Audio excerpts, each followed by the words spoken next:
ॐ ब्रह्मानन्दं परमसुखदं केवलं ज्ञानमूर्तिं द्वन्द्वातीतं गगनसदृशं तत्त्वमस्यादिलक्ष्यम् एकं नित्यं विमलवचनं सर्वदी साक्षिभूतं भावातीतं त्रिगुणरहितं सद्गुरुं त्वं नमामि।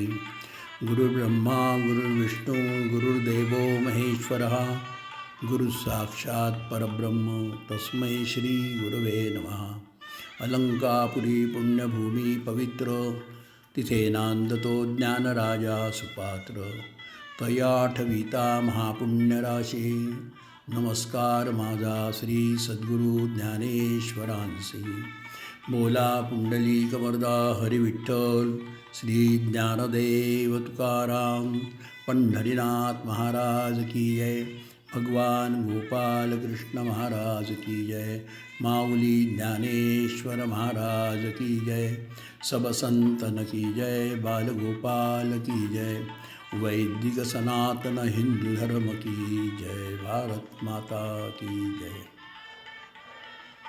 माताभ्यो नमः, पिताभ्यो नमः, ग्रामदेवताभ्यो नमः, स्थानदेवताभ्यो नमः, सकलदेवताभ्यो नमो नमः, ग्रंथराजाय नमो नमः, सद्गुरुभ्यो नमो नमः।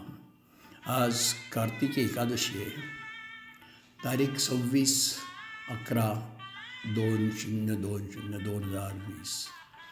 आजचा दिवस हा अतिमहत्त्वाचा आहे। सर्व दिवस आपल्या जीवनामध्ये महत्त्वाचे असतात। प्रत्येक जीवनात येणारे दिवस, हे मिळणारे क्षण हे अनमोल, मूल्यवान, अतिमूल्यवान असतात। आणि ह्या अशा क्षणांचा जो एक लाडू होतो, जसा एक रव्याचा लाडू म्हणता, बुंदीचा लाडू म्हणता की अनेक बुंदींनी मिळून बनलेला तो लाडू असतो, तसं हे जे आपल्याला असे क्षण मिळणं हे खरोखर भाग्याचं लक्षण आहे। भाग्यवान म्हटलं असं, धनवान म्हटलं असं, ते सगळं आहे।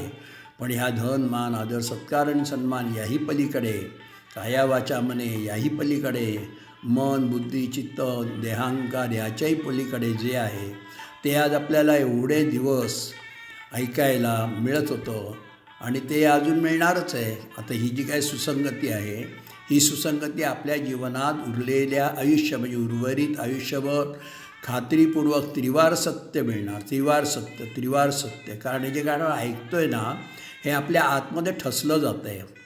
हे ऐकणं अशा प्रकारचं असतं की हे मन आहे ना, ते इतकं एकाग्र होतं की या गोष्टींशिवाय दुसरं मला काही नको। मग का नाही तुम्हाला सांगितलं आहे, तर सांगितलेल्या गोष्टींचं ह्याला पुनरावृत्ती म्हणत नाहीत, ह्याला हे ठसवणं म्हणतात। मग का मला काही नको अशी एक मनाची अवस्था होते। ह्या सगळ्या मनाच्या अवस्था आहेत आणि याही पुढे जीव आहे। आपण पहिल्याच दिवशी बघितलेलं आहे, जीव काय, जिव्हाळा काय, जिव्हा काय, हेच ठसलेलं आहे। हे ठसवणं हेच त्यांचं मी साधुसंतांच्या वाङ्मयातनं हे मथित म्हणजे काढलेलं नवनीत आहे, लोणी आहे। आणि हे आपल्याला विचारमंथन स्वतंत्र करायला लागत असेल, पण असं आपण श्रवण करायला मिळालं ना, तर आपल्या विचाराची मंथन करण्यापेक्षा ते पुढचं पाऊल टाकतं। जिथपर्यंत प्रवास झाले असतो त्याच्या पुढचा जसा प्रवास आपला शिल्लक असतो तो आपण करतो, तद्वत आहे। आता आपण 1 ते 17 अध्याय पाहिलेले आहेत। आता आपल्याला 18वा अध्याय बघायचा आहे। 18वा अध्याय म्हणजे काय आहे, सुरुवातच करूया आता। ओम 18व्या अध्यायाचं नाव आहे मोक्ष संन्यास योग। मोक्ष संन्यास योग श्लोक आहेत 78, ओव्या आहेत 1810, ओव्या 1810 आहेत। आणि परत ओम आपणाला जर ठसवायचं असेल आणि खरोखर जर ठसलं असेल तर प्रत्येक ओवी ही 3.5 मातुर्गा म्हणजे ओम ओम ओम असं आहे। संबंध ग्रंथच तद्वत आहे। आणि या 3.5 मातुर्गा आपलं शरीर पावण्याच्या आहारात ते सगळं तेच आहे, काही निराळं नाही आहे। मग ओमचं ध्यान जर आपण करू लागला तर अतिउत्तमच होईल। म्हणजे कमीत कमीमध्ये सर्व कणामध्ये मणभर असतं, तर कणामध्ये मणभर असतं, दुधामध्ये दूध, सगळे ह्या पदार्थ असतात तुपापर्यंतचे तद्वत आहे। तर ओम म्हणजे काय, ओवी महत्त्वाची या अध्यायातली। आत्ता आपण 18 अध्याय बघितले, प्रत्येक अध्यायातली महत्त्वाची ओवी पाहिली। आपण ज्ञानेश्वरी वाचू लागलात, आपण घरी आणलीत, आपण वाचू लागलात की इतकं मन एकाग्र होईल की ह्या ऐकलेल्या ओव्या शोधाव्यात असं आपल्याला वाटेल। हे अंतर्मनाचं काम आहे, अंतर्मुख झाल्यानंतरचं काम आहे. हे नंतरचं जरी काम असलं तरी ऐकायला तरी मिळायला पाहिजे ना हो. बघायला तरी मिळायला पाहिजे, ऐकायला तरी मिळायचे. ह्या जे काही निर्णय आपण क्रिया करत असतो, अष्टन गच्छन स्वपन श्वसन, ह्या ज्या काही क्रिया करत असतो 5वा अध्याय हा, आणि परत परत सांगितलं गेलेलं आहे. परत परत एवढ्याचसाठी की निराळं उजळणी कशी करणार, नाही का. पूर्वी लहानपणी होतो 11 21 12 44 तेरे तेरे 69 ह्या अशा प्रकारचं त्यावेळेला होतं. आता नाही, आता कॅल्क्युलेटर आलं, आता तो भाग थांबलेला आहे. पण करायला तर पाहिजेच ना, अभ्यास म्हणून तर करायलाच लागतो. मग जसं ओमचा अभ्यास करू लागलात, ओमचं ध्यान करू लागलात, ओम ओम ओम ओम ओम असे 108 वेळा एक माळ एक रोज जपू लागलात की तुम्हाला एवढं समजेल की तुमचं मन हे इकडे तिकडे सैर वैर धावणार नाही. निर्विचार अवस्था, कोणताही विचार नाही, विचारशून्यता ही योग्यांची अंतरीची स्थिती असते. ही आपल्याला लाभेल. आणि तद्वत त्यावेळेला ही ओवी महत्त्वाची. कोणती ओवी? 18वा अध्याय मोक्षसंन्यासयोग. ओवी महत्त्वाची कुठली? गुरु ते तज्ज्ञान, ज्ञानी आत्मदर्शन, दर्शनी समाधान आती जैसे. आपले आईवडिलांना भेटल्यानंतर काय कुठलं तीर्थक्षेत्र आहे का हो? आपण आपल्या घरात आलो काय तर परत जाणं कुठे बाहेर असतं का? मग ही जसं गंतव्यस्थान म्हणतात, बाहेर कुठे सर्व्हिसला गेलो तिथून घरी आलो की तेवढंच ठरलेलं असतं, तिथून सर्व्हिसची तेवढंच ठरलेलं असतं. हेच आपल्याला ठसलेलं आहे. त्याच्याचसाठी आपण अभ्यास केला. जो अभ्यास आहे हा 12व्याचा इतका वेळा अभ्यास आलेला आहे की हे निरंतर करणं हे आपलं आद्य परमश्रेष्ठ कर्तव्य आहे. आणि ही कर्तव्याच्या भाग आपण घरामधूनच शिकत गेलेलो आहोत. आईवडिलांनी कसं कर्तव्य केलं असेल नाही म्हणत आणत नाही आईवडील कधी, तद्वतच आपलं आहे. आणि संत हे तर आपले मायबाप आहेत, जन्मोजन्मी आपल्याला हात सोडत नाही, तेवढा ह्याचा अनुभव असतो. आणि हा आपल्याला अनुभव आता 1 ते 17 अध्याय जिजवापासून तुम्ही ऐकत आला आहात, आजही ऐकायला मिळणार आपल्याला, याही पुढे मिळणार. तर याही पुढे तुम्ही म्हणणार तर कसं काय, 18 अध्याय पूर्ण झाले, मग याही पुढे कसं काय? तुम्ही जे ऐकलेलं असतं आणि जे तुमच्या आत असतं त्या तदनुसार तुमचे विचाराची जडणघडण होते आणि तदनुसार तुम्हाला सुसंगती मिळते. बाहेर संगत मिळणार ना, ती विषयी लोकांची नाही मिळणार. ज्यांचं भगवंत हाच एक ठरलेलं ज्यांनी आहे, ठसवायचं ठरवलं आहे, ठसावं ठरलं आहे, अशांच्याच तुमच्या भेटी होणार. हे 202 101 तर म्हणतातच माणसं, पण स्वानुभव आला की आपण हे असं म्हणू शकतो. स्वानुभव यायला वेळ लागत नाही. उदाहरण द्यायचं कसं, साखर, चिमटभर साखर जिभेवर ठेवली की चव लगेच समजते. तद्वत हा मार्ग आहे. भगवान मार्ग हा अतिशय सोपा आहे. ह्याच्या इतकं दुसरा सोपा मार्ग नाही आहे, समजून घ्या. माझं वय मी सांगत नाही, सांगू शकतो काय, त्याच्या वयाचं काही नाही हो. लहान मुलांना नाही कसं बालपणी सर्वज्ञता वरीत आहे, ते 6वा अध्याय हा, तो 5वा सांगितला. असं सगळं आहे. आणि मग ह्याला सुरुवात कशी होते?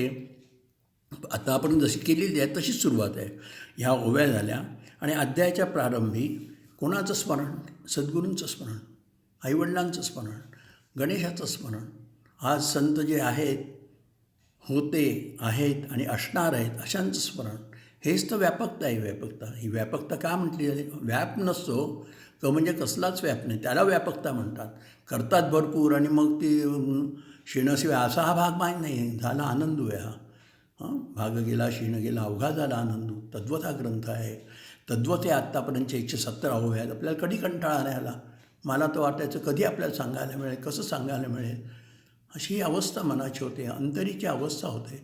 ही थोडं झालं की आपल्याला साधूसंतच भेटणार, कोणी दुसरं भेटणार नाही म्हणजे ह्याच्याशिवाय दुसरं काही मिळणार नाही आणि दुसरे कोणी भेटणार नाही, त्याची खात्री आहे. आता या अध्यायाच्या प्रारंभी परंपरेनुसार श्रीगुरूंचे मंगलपूजन स्तुतियुक्त सुमनानी सुवचनानी पूर्ण विनम्र भावनांनी विनयतेने वंदन करून कलशाध्याय सांगण्यास सुरुवात केली. एखाद्या उत्तम शिल्पकाराने भव्य दिव्य प्रासाद बांधावा, तसा श्री महर्षी व्यास ऋषींनी 1 ते 17 अध्यायाचे भव्य दिव्य भगवत गीतेचे मंदिर उभारून 18वा मोक्षसंन्यास नामरूपी कलश त्यावर स्थापित केला आहे. हे मंदिर पूर्ण झाले आहे. या अध्यायास एका अध्यायी गीता म्हणतात, अवतरणिका म्हणतात. या अध्यायाच्या प्रथम अध्यायापासून 17व्या अध्यायापर्यंत संसाररूपी कसा करावा हे पूर्ण सांगितलेलं आहे. संसार दिसतो, आपण करतो तो संसार आहे, आणि जो न दिसणार आहे कर्म जन्म हे जे काही सर्व ते दिसत नाही ना, पुढचं फ्युचर आपल्याला समजत नाही ना, मग ते सुद्धा आपल्या हातनं अतिउत्तम होईल याची खात्री ह्या ग्रंथात या अध्यायात वेळोवेळी दिलेली आहे. समजून घ्या, वेळोवेळी दिलेली आहे. आणि या अध्यायाचे सारूपी संक्षिप्तात म्हणतो आहे, पण तरी इतकं विस्तारपूर्वक दिलं आहे की दुसऱ्या कोणत्याही ग्रंथात नाही. हा ग्रंथ किती सारा वर्षापूर्वीचा आहे माहिती आहे ना, भगवद्गीता 5500 वर्षापूर्वी, आणि ज्ञानेश्वरी 700-750 वर्षापूर्वी. त्याच्यानंतरचं सगळं वाङ्मय आहे. पण एक जरा समजून घ्या, इथे काय तुलनात्मक नाही आहे, पण तदनंतरचं सर्व आहे. मग जेवढं तुम्ही ओल्ड इज गोल्ड म्हणतात की नाही, मग जुन्यात नाविन्य काय आहे, हे आज एवढे वर्ष भगवद्गीता आहे, म्हणजे ती कशी नवीन आहे, नित्य नूतन म्हणतात, ती कशी आहे, ती जो श्रवण करेल. आता तुम्ही श्रवण करताय, आता आम्ही वाचन केलं आहे, पण आम्ही वाचन जरी केलेलं असलं तर ते लक्षात यायला पाहिजे ना.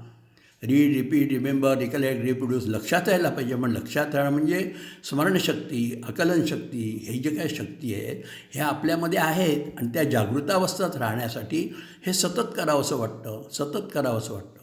आणि मलाच असं नाही, कितीतरी भगवदिव्य माणसं अशा प्रकारची व्यक्ती आहेत, त्या व्यक्ती भेटल्यामुळे, आम्हाला सांगितल्यामुळे, आमच्या लक्षात राहिल्यामुळे आपण सांगू शकतो आहे. नाही तर सोपं नाही आहे, नाही का. पण ह्याच्या इतकं तुका म्हणे सोपे आहे सर्वांनी. मग ते संत म्हणतात, पण आम्ही ते केलं, आम्ही सांगतो आहे की हे सोपं आहे जीवनात. फक्त आपण ते ठरवायचं आहे. आणि ठरवणं म्हणजे काय, सर्व आपण करतो हे ठरवूनच करतो की नाही, तद्वत आहे. आपण ठरवायला लागतही नाही, हे आपण होत असतं. आणि ह्या अध्यायापासून हे जे काय भगवद्गीता असं जाणकारांचं सांगणं काय ह्या ग्रंथाबद्दल, जाणकार सांगतात की जे जगात आहे ते सर्व गीतेत आहे, व जे गीतेत नाही ते जगात नाही. तेव्हा या ग्रंथाची महती ब्रह्मादिक सनकादिक आदी सर्वांनी गायली आहे. आपण भाग्यवान आहात, आपल्या सकट भाग्यवान म्हणतो मला एकट्याला किंवा तुम्हाला नाही, सर्वांसकट जग. कारण हा ग्रंथ हे गुरुगौरव आहे. या वचनानुसार आपण सत्सद्ध अंतःकरणाने ऐकत आहात.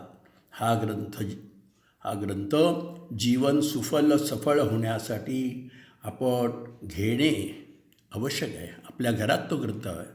संत म्हणतात एकतरी ओवी अनुभवावी. या ग्रंथाची एकतरी ओवी अनुभवावी म्हणजे आपल्या घरात ग्रंथ पाहिजे, आपण वाचलेला पाहिजे, आणि आपल्या एक ती लक्षात राहिली पाहिजे. अनुभव लगेच येणार, पण त्या ग्रंथाचं आपल्या घरात पाहिजे ना. वास्तव्य म्हणतात तसं या ग्रंथाचं नुसतं आपल्या घरात ग्रंथ असेल तर सांगू का काय होईल ते, इतकं त्याचा प्रभाव आहे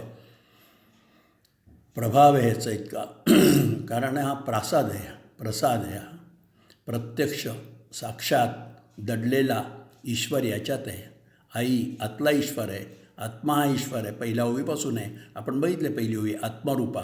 ते आत्मरूप काय आहे याचा आरसा प्रत्यक्ष अनुभव या ग्रंथा देण्यास समर्थ आहे. आपण फक्त वाचायचा, आपल्याजवळ ठेवायचा आणि वाचायचा.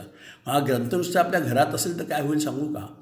आपल्या ज्ञात आणि अज्ञात याच्यामध्ये ज्ञात व्यक्तींचा तो झालेली प्रगती समजेलच, पण अज्ञात ज्यांना जगामध्ये जिथे त्यांना 4 घास अन्न मिळत नाही, पोटभर अन्न नाही, अंगभर वस्त्र नाही, व ज्यांना निवारा नाही, अशांना ते जिथे असतील तिथे, लक्षात घ्या, ते जिथे असतील तिथे त्यांना ते उपलब्ध होईल. हे उपलब्ध करणारे कोण असतात सांगू का. ते पण सधन असतात, त्यांच्यावर धन असतं आणि ते सरळ मार्गाने मिळवलेलं असतं. ते सधन माणसं अशा ठिकाणी देत असतात. त्यांना द्यायची प्रेरणा कोण देणार, तर हा ग्रंथ देतो, भगवद्गीता देतो आहे. इतकं हे सरळ आहे. आणि ह्या सर्वांमध्ये तेव्हा या ग्रंथाची महती ब्रह्मादिक सनकादिक आदी सर्वांनी गायले. आपण भाग्यवान आहोत, कारण हा ग्रंथ गुरुगौरव आहेच, आणि सफल जीवन होण्यासाठी घेणे आवश्यक आहे. ग्रंथ ज्ञानेश्वरी म्हणजेच 2 in 1 आहे. भगवद्गीता आणि ज्ञानेश्वरी याचे अंतःकरणापासून अंतश्वासापर्यंत वाचन करणे हे एक भाग्यवानाचे लक्षण आहे. व एक वाचक वाढवणे म्हणजे दुसऱ्या भाग्यवान करणे होय. हे करणारा परमभाग्यवान. व एक ग्रंथ आपण दुसऱ्यास देणे म्हणजे दुसऱ्यास भाग्यवान करणे होय. हा ग्रंथ प्रासादिक आहे. प्रसाद घ्यावा व प्रसाद द्यावा असे हे आहे. हे खात्रीपूर्वक सांगतो की जो कोणी ग्रंथ वाचेल व दुसऱ्यास सांगेल तर त्याचे कोणीही ऐकेल असा आशीर्वाद या ग्रंथास आहे. आपण तरेल ते नवे नवलं, इतरांशी तारेल तोची खरा. आता विचार करा, जगताचा विचार करा. कोणाला पोहता येत असेल तर पोहणं शिकवतात, कोणाला काय निराळं 4 व्हीलर चालवत आहेत त्याच शाळा आहेत. पण ह्या ग्रंथाचं वैशिष्ट्य सांगू का, हा तुम्हाला आपणहून समजतो.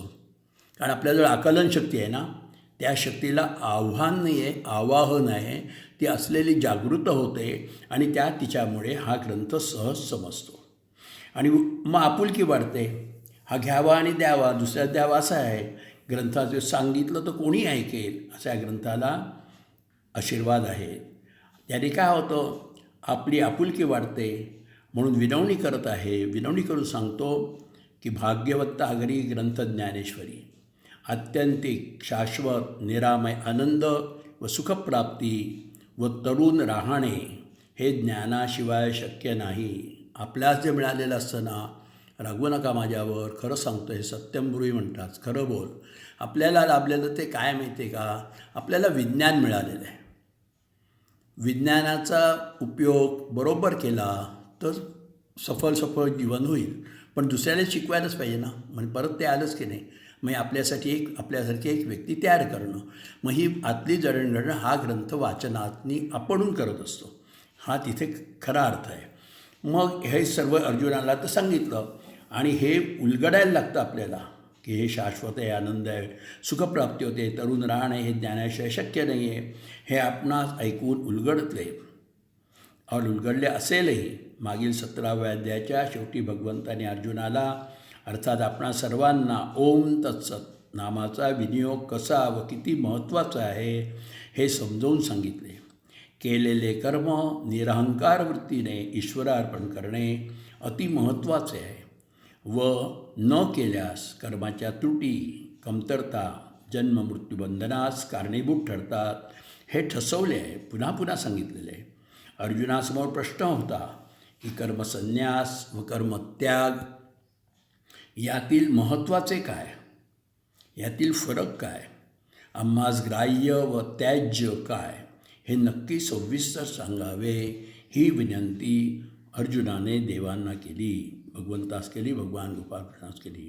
मग त्यांनी सांगायला सुरुवात केली की नित्यनैमित्तिक, काम्य, निषिद्ध या कर्मापैकी मनुष्याने काम्य व निषिद्ध कर्माचा पूर्ण त्याग करावा व विहित कर्म करावे. त्यायोगे चित्तशुद्धी होते.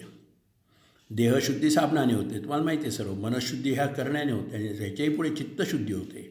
चित्तशुद्धी होते विहित कर्म करण्याने, चित्तशुद्धी होते व तो पुरुष आत्मज्ञानाचा अधिकारी होतो. ज्ञान सांगितलं, विज्ञान सांगितलं, 7वा अध्याय तो. त्यामुळे यज्ञ, दान, तप, कर्म नित्यनैमित्तिक ही मनुष्याने अवश्य करावी हे खात्रीपूर्वक सांगितले. अशा प्रकारे नित्यस्मरणाने मनुष्यास कर्मबंधनातून मुक्ती व आत्मज्ञान प्राप्त होते. हे करत असताना नित्यकर्म, नैमित्तिक, काम्य, निषिद्ध हेही बुद्धी व विवेक वैराग्य या विचाराने उलगडते. येथे मनाचा निर्धार व बुद्धीचा निश्चय काम करू शकतो. वेळोवेळी आपणास सार काय असार काय हे सर्व समजते. ती बुद्धी आपल्याजवळ आहे, जिला सद्विवेक बुद्धी म्हणतात. मग ते तिथे बुद्धी निश्चय करतो. मग हे काम करू शकणं हे कोणाही व्यक्तिमत्वाचा भाग नसतो. हे त्रिवार सत्य असते व असणार. तसेच नाहं वसामि वैकुंठे योगिनां हृदये नरो मद्भक्ता यत्र गायन्ति तत्सतिष्ठामि नारद. हे वचन अति महत्त्वाचे आहे. याने सतत स्मरण करणे सोपे जाते, सतत आठवण होते व निर्णय घेणे सहज समजते. तसेच कर्मत्याग होऊ शकत नाही. फलत्याग हा सर्वश्रेष्ठ होय हे सांगून करता त्याचे 3 प्रकार तदनुसार क्रिया, त्यांचे पंचविध हेतू, त्रिगुणात्मक ज्ञान, मुक्त पुरुषाची लक्षणे, त्याचप्रमाणे त्रिगुणात्मक बुद्धी, त्रिविध धृती, त्रिगुणात्मक सुख, हे सर्व सांगून आत्मसाक्षात्कारापर्यंतच्या प्रवासात प्रगती कशी होते, त्या साधकास कशी संकटे येतात, त्यांचे निवारण कसे होते इत्यादी सर्व सविस्तर सांगितले. पुढे अद्वैत भक्तीद्वारा ब्रह्मस्थिती कशी प्राप्त होते. आपल्याला माहिती आहे, अद्वैताला आनंद म्हटलेलं आहे, द्वैताला दैन्य म्हटलेलं आहे. समजून घ्या, द्वैताला दैन्य म्हटलेलं आहे. आणि अद्वैतापर्यंत तुम्ही आल्यानंतर हे येण्याचं म्हणजे काय, असं काय बसल्या जागी विमान प्रवास होत असतो की नाही हो. लक्षात आहे ना तुमच्या, विमान प्रवास होत असतो, किती उंचीवर आहे, किती वेगाने चाललं आहे, हे पुढे स्क्रीन असतो, त्याच्यावर तुम्हाला आम्हाला समजतं. पण जो पायलट असतो त्याचं एकदम माहिती आहे ना तुम्हाला, पायलटच्या पाठीमागे किती पॅसेंजर आहे, आपल्याबरोबर कोण कोण पॅसेंजर आहेत, त्यांचं व्यक्तिगत काय आहे याची ओळख बिळख नसते. हां, तुम्हाला तर माहितीच आहे. काय मी उदाहरण देऊन काय विशेष काही सांगतो आहे असं नाही. पण पायलट हे त्याच्या कामाशी इतका मद्रूप म्हणा हे झालेला असतो की त्याला दुनियेशी काही घेणं देणं नसतं. कशी त्याची आंतली जडणघडण असेल ना, कसं शिकवलं असेल, कसे त्यांनी एकाग्रता झाली असेल, चालवताना कसं चाललं असेल, त्याच्या भूमिकेतला विचार करू लागलो ना की आपल्यालाही भगवद्गीता सहज समजेल. आणि हे सगळं समजायला लागलं की आपला तो ग्रंथ सुटत नाही. हे त्या ग्रंथाचं वैशिष्ट्य आहे. मी तुम्हाला सांगून खरं नाही वाटणार किंवा वाटेल आता एवढे दिवस ऐकताय असं मी म्हणून नाही, चुकून म्हणालो, माफ करा. हा ग्रंथ जर आपल्या खिशात असेल ना तरी ते निराळ आहे. आपल्याला वाटतं की मोबाईल आपल्याजवळ आहे, दुनिया आपल्या मुठ्ठी में, पण किती दिवस माहिती आहे का, तुम्हाला माहिती असणार. जिथपर्यंत कानाला ऐकू येते तिथपर्यंत कान आहे, पण श्रवणी जी शक्ती आहे ती शक्ती त्याच्या हातात आहे ना, त्या परमात्म्याच्या हातात आहे ना. इतकं सविस्तर सांगायला हरकत नाही, पण ते सांगायला हवं आहे असं मला वाटत नाही. पण तरी पण मी सांगितलं आहे. मग हे तद्वत आहे. आणि ही शक्ती आपल्याजवळ आहे आणि ती हयात राहते, ज्याला काय म्हणतात आपण चिरतरुण. म्हणजे काही विचार करायला लागत नाही, काही विचार करायला नाही. आणि ही जी काय आहे प्राप्त होण्याची अद्वैत भक्तीद्वारा ब्रह्मस्थिती कशी प्राप्त होते, हा ईश्वर प्रसाद कसा मिळतो, त्याचे प्रतिपादन करून परमात्म्याला समर्पित शरणागती किती आवश्यक आहे, ती कशी प्राप्त करावी हे सांगून भगवंताने गीतेची महती व फल त्याचे सर्वविस्तर वर्णन केले. समर्पण जी बुद्धी आहे, मती आहे, सुमती आहे, हे फारच अत्युच्च मनाचे विशालत्व व्यापकत्व दर्शविते. यासाठी संतकृपा, पूर्वजांचे आशीर्वाद, संत सज्जनांचा सहवास, सर्वांचे सहकार्य, गीतेमुळे नित्यवाचनाने श्रीग्रंथ ज्ञानेश्वरी त्याचे महत्त्व कळतेच. हीच कृपा होय. आमच्या या देहाकडून ही ईश्वरी सेवा होणे, टिकणे हे महत् भाग्यच होय. आपणामुळे शक्य झाले. तुमच्या नुसत्या चेहऱ्याकडे बघितलं तरी समजतं किती सतेज म्हणजे तेजवान चेहरा आहे. डोळ्याकडे बघितलं की तसे तेजस्वी डोळे होतात, कसे त्यात नम्रता येते, हे सगळं बघून समजतं. ह्याच्यासाठी काही करायला लागत नाही. सांगितलं की घरात आणि आपल्या घरी देह यालाही घरच म्हणतात. अभंग तर आहे, तुम्हाला माहिती आहे. कोणाचे घर हा देह कोणाचा, आत्माराम त्याचा तोची जाणे, मी तुहा विचार विवेके शोधावा, गोविंदा माधवा याच देही. देही ध्याता ध्यान त्रिपुटी वेगळा, सहस्रदळी उगवला सूर्यदेसा, ज्ञानदेव म्हणे नयनाची ज्योती, या नावे रूपे ती तुम्ही जाणा. जसं त्या घरात आपल्याजवळ सांगितलं की एक ग्रंथ ठेवा, वाचणारच तुम्ही. आणि तसंच एक ग्रंथ भगवद्गीता छोट्या प्रती असतात त्या खिशात ठेवा तरी होईल. तुम्हाला सांगतो, मी पुष्कळांची चरित्र वाचलेली आहेत. माझा अभ्यास काय एवढा विशेष नाही आहे, पण सांगावं असं वाटतं. जे पहिले क्रांतिकारक होऊन गेले, खुदिराम बोस, त्यांना फाशीची शिक्षा दिली, त्यावेळेला त्यांच्या खिशामध्ये भगवद्गीता होती. खुदिराम बोस हे असं सर्व हे आहे. आणि आपल्याला हे सर्व बघायचं आहे. ह्या बघायला काही वेळ लागत नाही हो. काय बसल्या जागी सगळं समजतं की नाही. ते सांगितलं की स्क्रीनवरती सर्व समजतं. विमान किती उंचीवर आहे, किती वेगाने चाललं आहे, हे सर्व समजतं. ह्याचे काय आणि इतकं हे सोपं आहे. तुकाराम संत सांगतातच, कारण त्याचा त्यांनी अनुभव घेतलेला असतो. आणि ते इतके आतुर असतात ना की आपले आईवडील आपल्याला किती मोठं होईल, किती मोठं होईल, किती मोठं होईल, त्याला सगळं ट्युशन नव्या काय होऊया, कुठल्या विषयात कठीण येतं आहे, कोणते प्रश्न त्याच्यासमोर आहेत, ते सगळे आपले पूर्ण करताना तद्व ते संत करतात. आणि या देहाला, त्याच्या मनाला जीवापर्यंत, त्या परमात्म्यापर्यंत आणून ठेवतात. हे एका जन्माचं आहे हां. याची देही याची डोळा. तुझं पाहिलं का विठ्ठला, हे भगवंतातलं सत्य काय, सत्य काय, सत्य काय हे आपल्याला समजतं. याला ग्रंथ दुसरे कोणतेही नाही. भगवद्गीतेच्या अगोदर काय होतं सांगावं, ज्ञानेश्वरीच्या आधी काय होतं सांगावं. हे भगवान गोपालकृष्णाने ह्याच्यावरती हे केलं. ज्ञानोबा यांनी याच्यावर 8,932 ओव्या, व्यासमुचींनी 700 ओव्या, आणि श्री व्यासांच्या कृपेने संजयांना, आणि संजयामुळे पहिला आहे ना, पहिला श्लोक आहे तो धृतराष्ट्राच्या, धर्मक्षेत्रे कुरुक्षेत्रे समवेतायुत्सवा मामका पांडवाशैव किंवा कुर्वत संजय.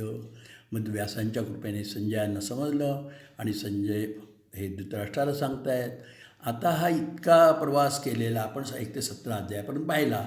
पहिल्या ओवीचा पहिला श्लोक का घेतला, जीव सांगितलं, जिव्हा सांगितलं आपल्याला, जीवाचा, आपल्या जीवाचा, मग दुसऱ्यांच्या, आपल्या जीवाचा जिव्हाळा निर्माण होतो, हा ग्रंथ निर्माण करतो, आणि तदनुसार काय आहे महद्भाग्य हे आपल्याला समजतं. हे सगळं उलगडतं, आणि स्वस्वरूपाच्या घरापर्यंत वाटचाल करणे व इच्छुकास प्राप्त करून देणे हेच ध्येय, हे ध्येय ठसतं. आपल्याला काय करावं असं वाटतं, ध्येय आहे की दुसऱ्याला आपण सुखी करणं. कोणत्याही निरामय आनंद, कोणत्याही वस्तूशिवाय विस्तूरहित आपल्या शरीराला वास्तू म्हटलेलं आहे, आणि त्या वास्तूत ती वस्तू आहे आत्मरूप गणेश स्मरण. आपला 18वा अध्याय पुढे सुरू आहे. स्वस्वरूपाच्या घरापर्यंत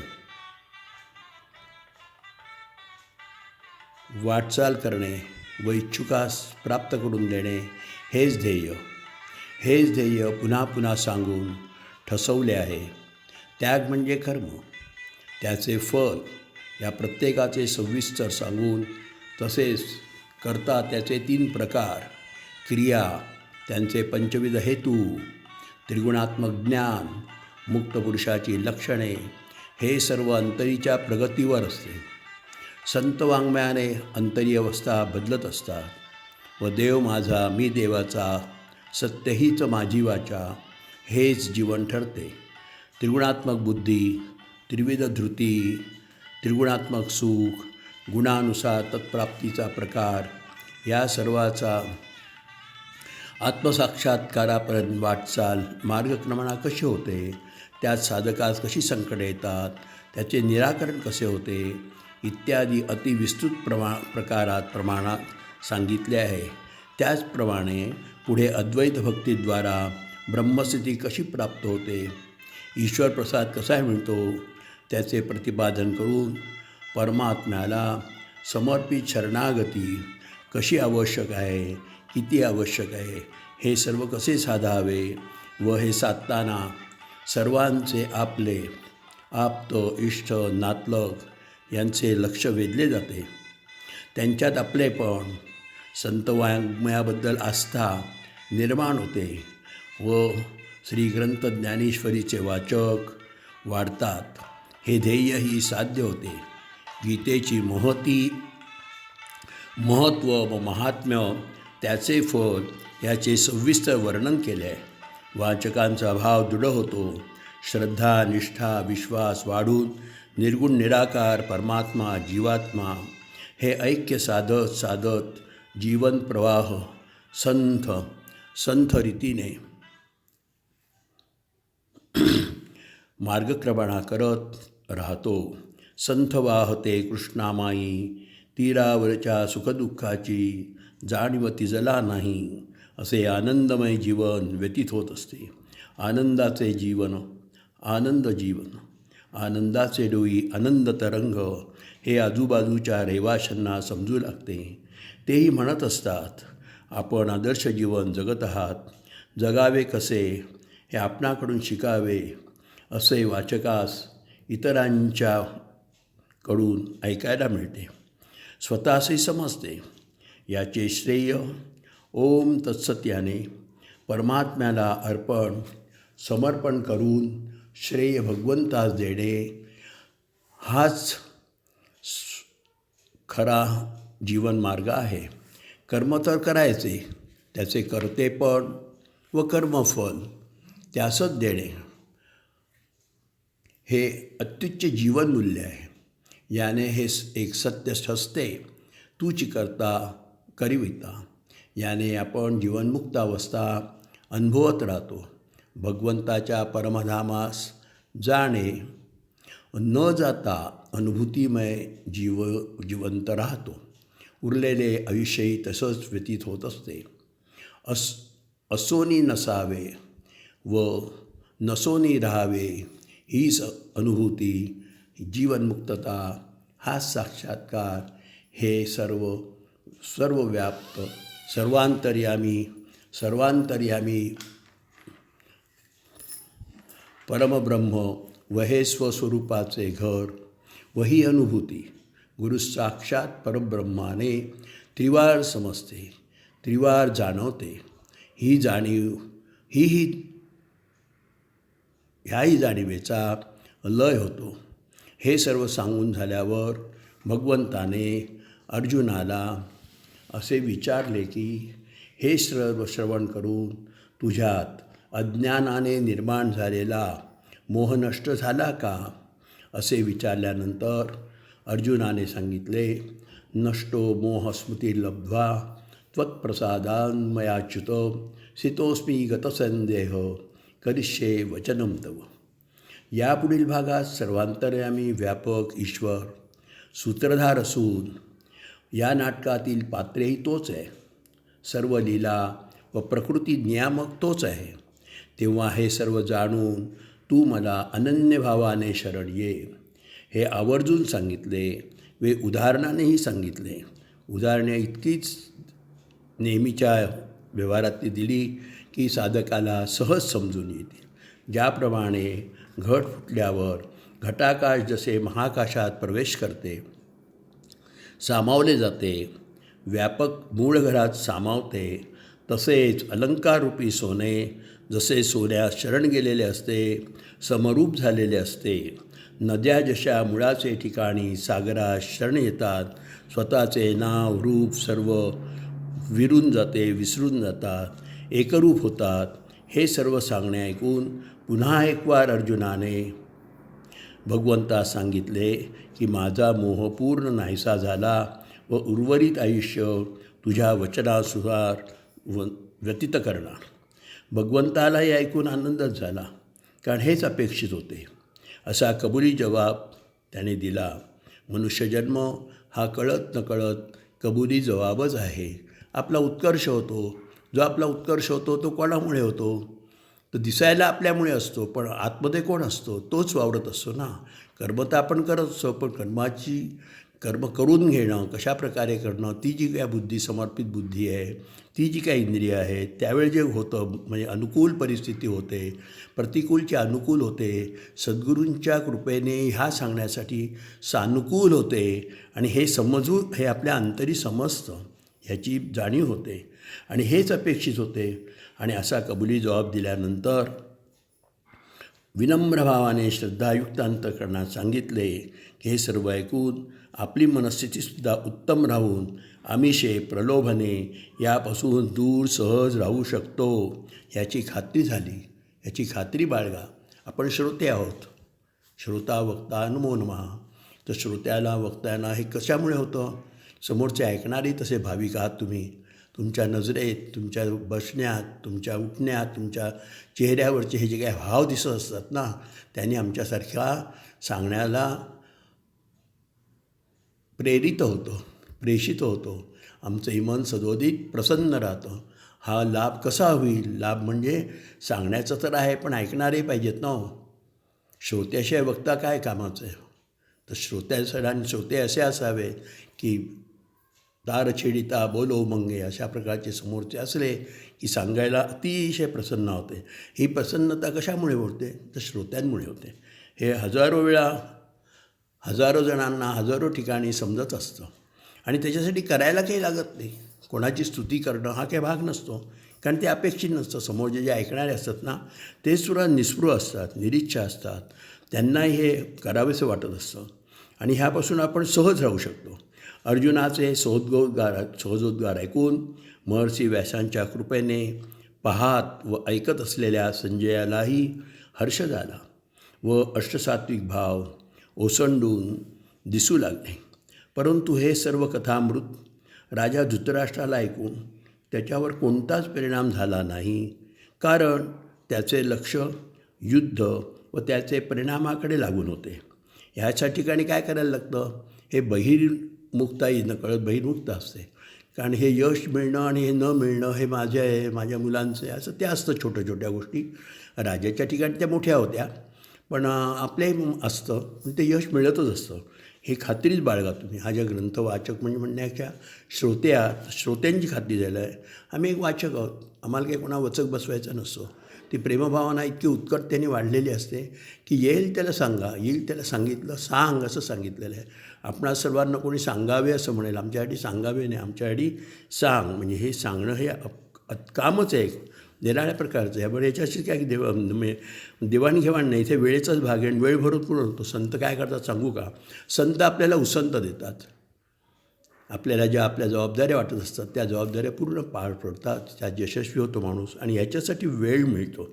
मग हे सर्व अर्जुनाला सांगितलं गेलं. मग ही तीव्र इच्छा होती, पण त्याचं लक्ष कुठे होतं, युद्धात कोणाचा जय होईल हे ऐकण्याची तीव्र इच्छा त्याच्या ठिकाणी होती. आणि कोणताच परिणाम होत नसून त्याच्या परिणामाकडे त्याचे लक्ष होते. त्याने रागावूनच श्री संजयास विचारले की तुला युद्धाचा वृत्तांत सांगण्याचे बसवले आहे व या युद्धात कोणाचा जय होईल हे ऐकण्याची तीव्र इच्छा उत्कंठा मला लागली आहे. संजया, मला तर वाटते की दुर्योधन अर्जुनापेक्षा अधिक पराक्रमी व त्याचे सैन्य संख्येने व पराक्रमाने अधिक बलवान आहे, तेव्हा त्याचाच जय होईल असे मला वाटते. तेव्हा संजया, तुझे मत काय? त्यावर संजयानी एकदम अर्जुनाचा जय होईल असे न सांगता निराळ्या प्रकारे सांगितले की हे राजा, सर्वशक्तिमान, सामर्थ्यसंपन्न, विजयस्वरूप, भगवंत व भक्तराज, भक्तश्रेष्ठ, भगवंताचा प्रिय भक्त व उत्कृष्ट योद्धा, युद्धनिपुण असा अर्जुन ज्या बाजूला आहे तेथे जय निसंशय होईल. त्याचा जय निश्चित आहे, निसंशय आहे असे माझे मत आहे. तदनंतर ज्ञानोबारायांनी माऊलींनी श्री व्यास ऋषी व श्री आद्य शंकराचार्य यांची महत्त्व, महात्म्य सांगितले आहे व आपली गुरुपरंपरा सांगितली आहे. आपल्या सद्गुरू श्री निवृत्तीनाथांच्या कृपाप्रसादाच्या सामर्थ्याने मला भगवद्गीतेसारख्या असामान्य ग्रंथावर भाष्य करण्याचे महद्भाग्य लाभले आहे. अशी श्री सद्गुरूचरणी कृतज्ञता व्यक्त करून हे सेवारूपी सुवर्णपुष्प विश्ववंद्य गुरूंना समर्पण केले आहे.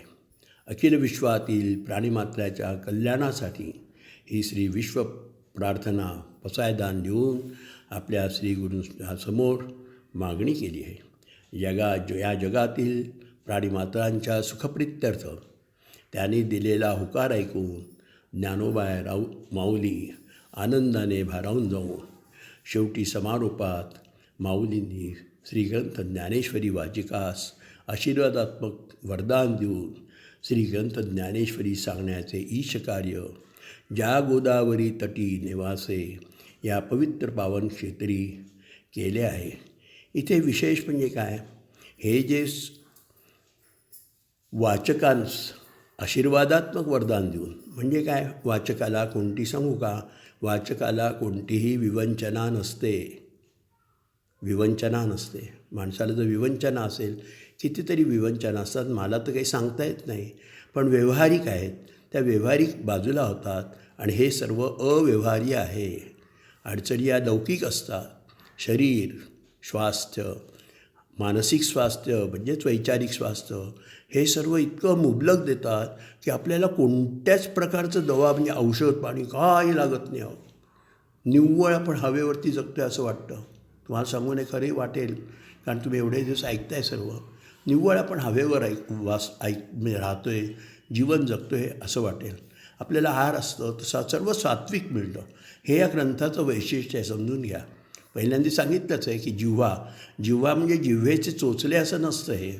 हे जिव्हेला जे सात्विक आहे, जेणेकरून मनामध्ये चलबिचल, मनाची चलबिचलच अशी अवस्था नाही, पुढे पुष्कळ आहे.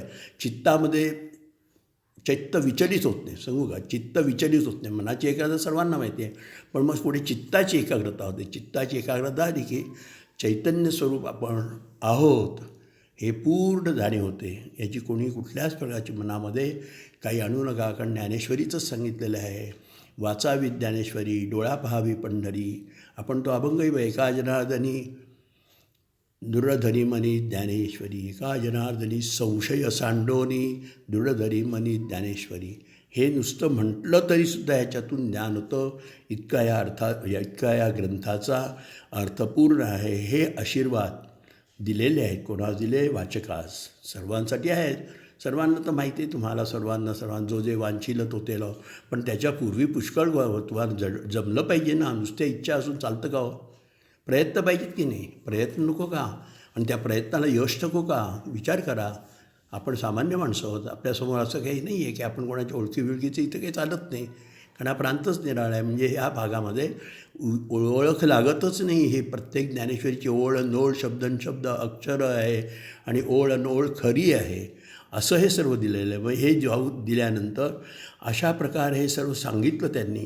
आणि इतकं करून करणारा जो असतो ना, त्याच्याजवळ माणसं बरोबर येतात. हेही सांगतो. ही बरोबर माणसं म्हणजे कशी येतात माहिती आहे का? कशाची असते त्यांना ओढ? त्यांचं सगळं पूर्ण झालेलं असतं आणि त्यांना जीवाची ओढ असते. हे आम्ही आत ओळखतो. म्हणजे आता आज पुण्यामध्ये आलो आहे, 1.5-2 वर्ष झाली, 15 वाचक झाले. सांगावं असं वाटतं तुम्हाला सर्वांना. कारण काय, महती नाही आहे, या ग्रंथाची महती आहे. ज्ञानोबा आहे संत वाङ्मय, त्यांनी घेतलं आणि वाचायला सुरुवात केली. सुरुवात करणं आणि एक 2-2दा वाचन झालं. त्यांना जेव्हा आम्ही विचारतो का कुठला अध्याय चालला आहे, कारण आज लौकिक बघा तुम्ही कसं आहे, सगळे आकृष्ट म्हणण्यापेक्षा निराळ्या प्रकारचं जगण्याची तुम्ही आपण सर्व म्हणतो लाईफस्टाईल चेंज झाली. लाईफस्टाईल बदलली नाही, साखरच आहे. शिवकालीन काय तत्पूर्वीपासून तिखटच आहे, काही बदललेलं नाही आहे. आपण जगण्याची रीत आपली बदलली. ती रीत कशी होऊ शकते? दुरितांची दुरीत म्हणजे दुःखदायक रीत होऊ शकते. मग ते सुखकारक पाहिजे ना. मग सुखकारक कधी होतं? काय समजा, एक नातवंडापर्यंत गाडी गेली की त्या व्यक्तीला काय वाटतं, झालं आपलं आता आजोबांपर्यंत गाडी आली, आपण निवृत्त झालो, असं नसतं. निवृत्त होणं म्हणजे आतली निरीच्छ व्यक्ती असतात, त्यांचा जो वृत्तांत ऐकला तर त्यांना पुष्कळ हवं असतं. इतकं सोपं नसतं. मग ते सगळ्या इच्छा त्यांच्या व्यवहारिक पूर्ण झालेल्या असतात. तेच माझ्यासारख्या साध्या माणसाला भेटल्या आमचा तोच प्रश्न असतो, ग्रंथ आहे का? आहे. मग वाचता का? नाही. मग वाचू लागाल का? हो. लगेच त्याच क्षणी ते हो म्हणतात. म्हणजे त्यांना आत जीवाला याची जाणीव झालेली असते की हे आपल्या उपयोगी नाही. योग आणि उपयोग हे उपयोगी नाही, याची त्यांच्या आतमध्ये पूर्ण खात्री झालेली असते. हे ज्ञानेश्वरी, भगवद्गीता हे वाचल्याशिवाय हे कोण बोलत नाही. हे काय बोलायची आवश्यकता नसते, कारण आम्हाला समजतं तूर डाळ कशी, कशाला वर्णाला कोणती डाळ, पूर्णाला कोणती डाळ. हे जसे साधं उदाहरणे साधी आहेत, पण हे जसे दिवसाला सूर्य असतो हे सर्वांना माहिती आहे. त्यावेळी कोण म्हणणार नाही याच्या चंद्राचा प्रकाश आहे. हे अतिशय सोपी उदाहरणं दिली.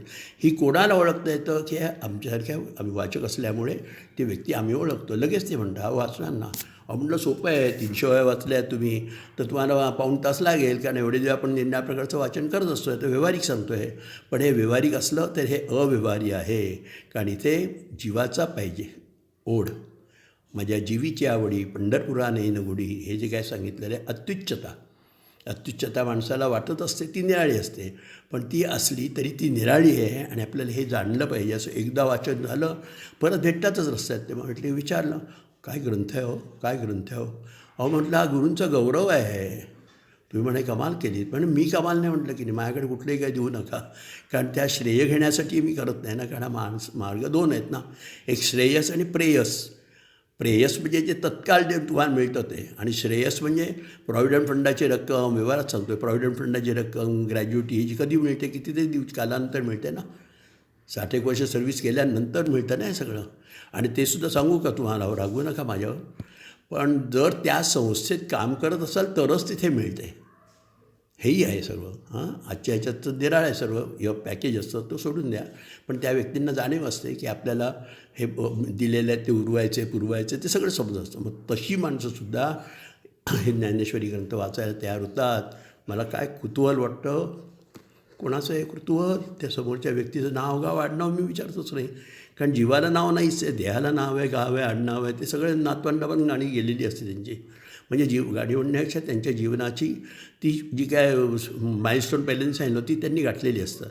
आणि मुलंसुद्धा काहींची नातवंड हे अमेरिकेतसुद्धा आहे. तुम्हाला सांगतो व्यवहारिक कशी माणसांची ओळख, 3 पिढ्यांची ओळख होते आणि इतकं सर्व उत्कृष्ट असलेली माणसं भेटतात. तेच ज्ञानेश्वरी वाचतात. त्यांच्यात ती उत्कंठा कोणी निर्माण केली असते? ही प्रेरणा प्रेषित त्यांना कोणी केलेलं असतं?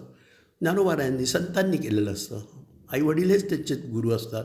त्यातमध्ये काय आम्ही बदल नाही करत कोणामध्ये, तो आमचं कामच नाही. ते ढवळाढवळ करणं आमचं काम नाही. त्यांचं मनामध्ये ते हवं आहे ना, उत्कृष्टता त्यांना पटली आहे ना, ती पटलेली आतमध्ये असते. म्हणजे भेटतात, वाचन करतात.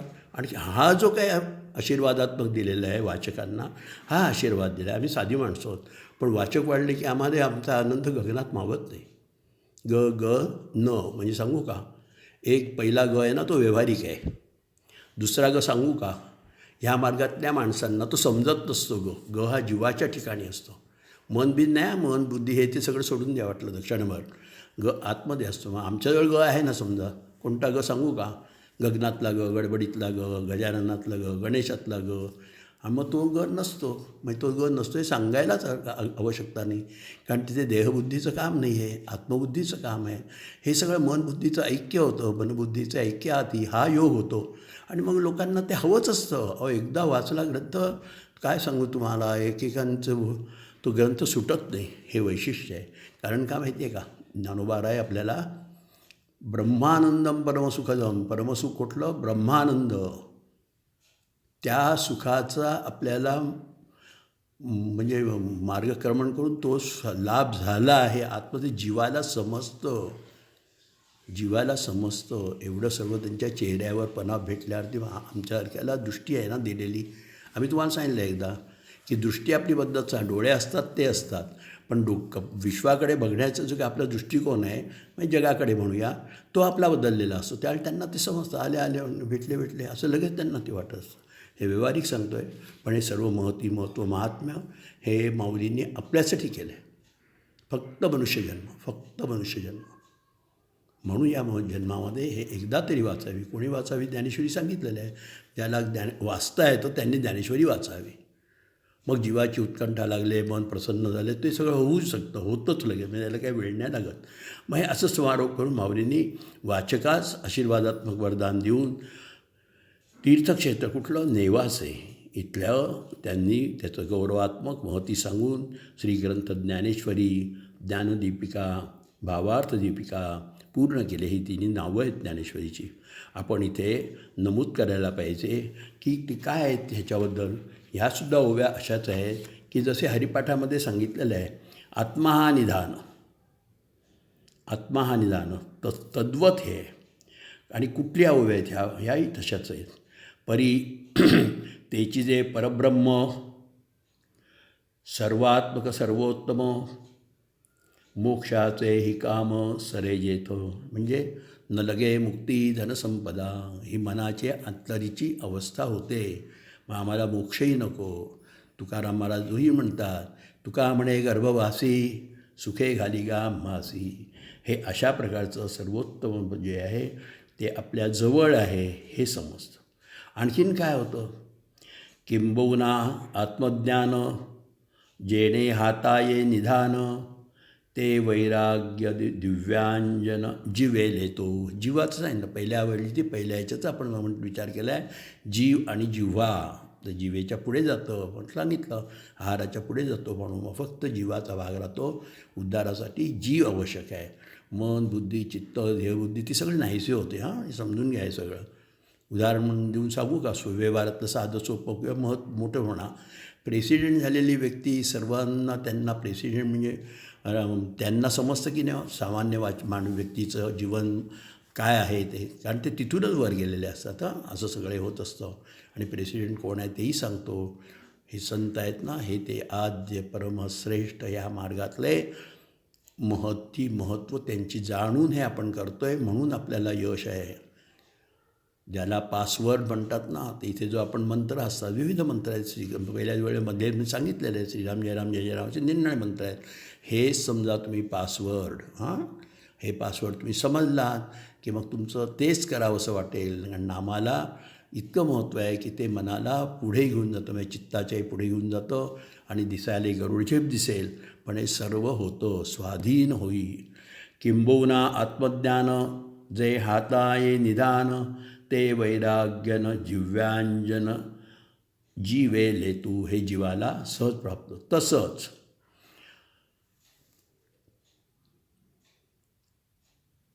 शके ही कसे लिहिले, श्री शके 1212 ते टीका केली ज्ञानेश्वरे, सच्चिदानंद बाबादरे लेखकू जाहला. आणखी किंबहुना तुमचे केले धर्मकीर्तन सिद्धी नेले, येत माझे जे उरले पायीक. पण आम्ही पायीक आहोत, वाचक सांगितलं, पण ते मनाच्या अवस्था बदलत असतात, शरीराच्या बदलत असतं. बालतारुण्य वृद्धाप्य, दादा बाबा आजोबा पणजोबा, हे जसं असतं तद्वत हे आहे. आणि आमचं कोणाच आम्ही पायीक आहोत, भोई आहोत. आणि हे सर्व गुरुदेवांच्या कृपेने आपल्यासारख्या आपण उत्कटतेने, श्रद्धेने, विश्वासाने, तसंच दृढनिष्ठेने हे श्रवण केलेत व या देहाला आपण माझे जीवन, माझे म्हणायचं नाही, पण हे जीवन कृतार्थ करण्यात सुवर्णसंधी लाभून दिलीत. म्हणून हा जीव परब्रह्माचा स्वानुभव घेऊन हे का केलं, स्वांतःकरण सुखाय हे करू शकलो, हे महद्भाग्य या जन्मी लाभले व जीवन कृतार्थ झाले. व ज्ञानोबा यांनी हे माऊलीचे कार्य आपल्या हातून पूर्ण केले. आपण प्रत्येक वेळेला बघितलेलं आहे की आपण श्लोक आणि अभंग, आता श्लोक बघूया. जय जय रघुवीर समर्थ. कळे नाकळे रूपते ज्ञान होता, तेथे आटली सर्व साक्षी अवस्था. मना उन्मनी शब्द कुंठी तर आहे, तो गे तोचितो राम सर्वत्र आहे. सर्वं खल्विदं ब्रह्म श्रीराम. कदा ओळखी माझी दुजे दिसेना, मनी मानसी द्वैत काही वसेना. बहु दिसा आपुली भेट झाली, विदेहीपणे सर्व काया निवारी. श्रीराम. जय जय रघुवीर समर्थ. आणि अभंग. अवघाची संसार सुखाचा करीन, आनंदे भरीन तिही लोक. जाईन गे माये तया पंढरपुरा, भेटे न माहेरा पुलिया. सर्व सुकृताचे फळ मी लाहीन, क्षेम मी देईन पांडुरंगा. बाप रखुमा देवीवरू विठ्ठलाची भेटी, आपुले सवसाठी करो निठेला. जाईन गे माये तया पंढरपुरा, भेटे न माहेरा आपुलिया. भेटे न माहेरा आपुलिया. भेटे न माहेरा आपुलिया. पुंडलिक वरदा हरी विठ्ठल, श्री ज्ञानदेव तुकाराम. आता आपण पूर्ण झाले आपलं पसायदान म्हणूया. आता विश्वात्मके देवे, येणे वागयज्ञे तोषावे. तोषोनी मज द्यावे पसाय दान हे. जे खळांची व्यंकटी सांडो, तया सत्कर्मी रती वाढो. भूता परस्परे पडो मैत्र जीवांचे, दुरितांचे तिमिर जाओ. विश्वस्वधर्म सूर्ये पाओ, जो जे वांचील तो ते लाहो. प्राणी जात वर्षत सकळ मंगळी, ईश्वर निष्ठांची मांदियाळी. अनवरत भूमंडळी भेटतू भूता. चला कल्पतरूंचे आरव, चेतना चिंतामणीचे गाव. बोलते जे अर्णव पियुषांचे, चंद्रमेजे अलांछन. मार्तंड जे तापहीन, ते सर्वाही सदा सज्जन. सोय रे होतू किंबहुना सर्वसुखी, पूर्ण होनी तिही लोकी. भजिजो आदिपुरुषी अखंडित आणि ग्रंथोपजीविये विशेषी लोकीये दृष्टादृष्ट विजये होवा वेजी ये थमणे श्री विश्वेश्वराओ हा होईल दान पसाओ येणे वरे श्री ज्ञानदेव सुखिया जाहला सुखिया जाहला सुखिया जाहला. पुंडलिक वरदा हरी विठ्ठल श्री ज्ञानदेव तुकाराम पंढरीनाथ महाराज की जय. भगवान गोपाल कृष्ण महाराज की जय. माऊली ज्ञानेश्वर महाराज की जय. सब संतन की जय. बाल गोपाल की जय. वैदिक सनातन हिंदू धर्म की जय. अवधूत चिंतन श्री गुरुदेव दत्त. जय जय रघुवीर समर्थ. मंगलमूर्ती मोर्या. भारत माता की जय. भारत माता की जय. भारत माता की जय. हरि ओम. हरि ओम. हरि ओम. तत्सद्ब्रह्मार्पणमस्तु. सच्चिदानंदार्पणमस्तु. ओम. ओम. ओम.